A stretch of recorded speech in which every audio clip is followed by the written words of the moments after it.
Grant was, boy, he was just my buddy from the minute he was born.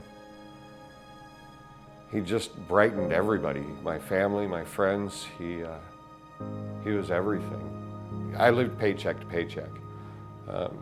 Obviously, I couldn't afford to give Grant everything he wanted, and there was things that Grant wanted. So Grant felt the best way to get those things was to get a job. Grant turned about 20, I separated and divorced my wife, and Grant paid about a third of our household bills every month. He did this without question or hesitation.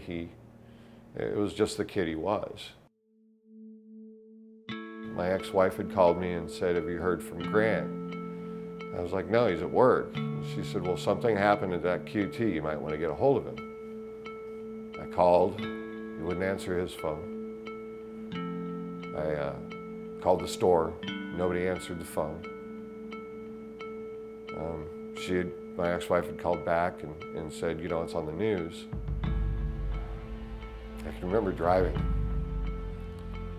And you find yourself,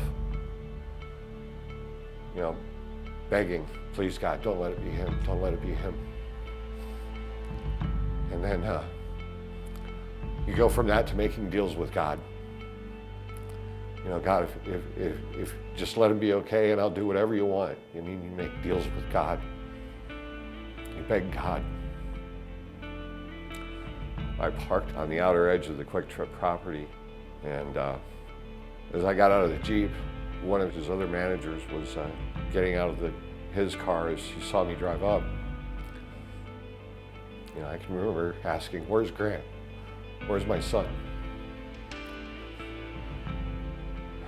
And the tears were coming out of his eyes, and I knew Grant was gone. There is no reality. You don't think it's real. I couldn't fathom that my son had been killed. Apollinar Altamirano had come in and wanted to buy cigarettes. Altamirano then pulled a gun and pointed it at Grant. Grant immediately offered up the cigarettes. And Altamirano then shot him point blank in the face. My son's death was completely preventable. Apollinar Altamirano had been in the country illegally since he was 14.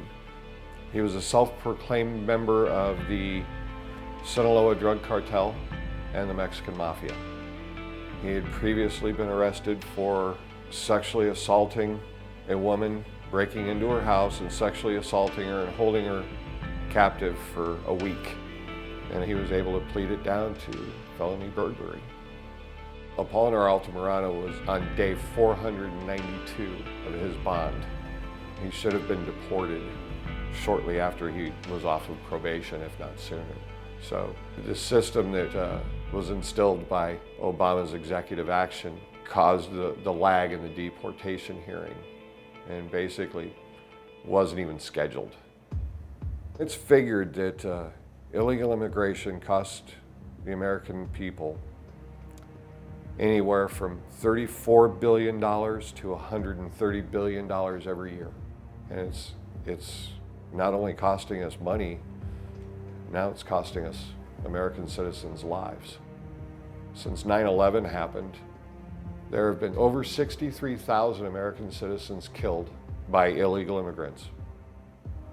The Vietnam War, we only lost 58,000. So the cost to us is going way beyond the dollars. It's costing us our sons and our daughters, our parents, our loved ones. It's a huge problem. And for somebody to be here illegally, commit a crime, and then plead it down to a simple either misdemeanor or simple felony, just so that they can recommit another offense, it's just abhorrent. It's something I can't even imagine. It used to be that illegal immigrants would keep quiet, keep to themselves. Now There's a lot of them that they don't hide. They don't have a problem saying, you know, I'm here illegally and there's nothing anybody can do about it. We've had a president for 8 years that's danced all over the Constitution. He's written an illegal law, an unconstitutional law. He's wrapped it up in a presidential seal and called it an executive action and shoved it down the American people's throats. It's not doing us any good. It's not doing anything to benefit us. It's dividing our country. And that division it's got to stop. This is about my son Grant. This is about Brandon Mendoza. This is about Kate Steinle. This is about Shaylee Estes. This is about Spencer Golvach. This is about Dominic Durden. Their deaths were preventable. No parent wants their child to be remembered for what happened to them. So I don't think I want him remembered for that. But I'm hoping that he can be remembered for the smile, for all the people's lives that he made better, whether it be for 2 minutes at work, whether it be his brother that he impacted for the rest of his life, for me, who he impacted the rest of my life. I want him to be remembered as the kind heart and the smile and just the good person he was.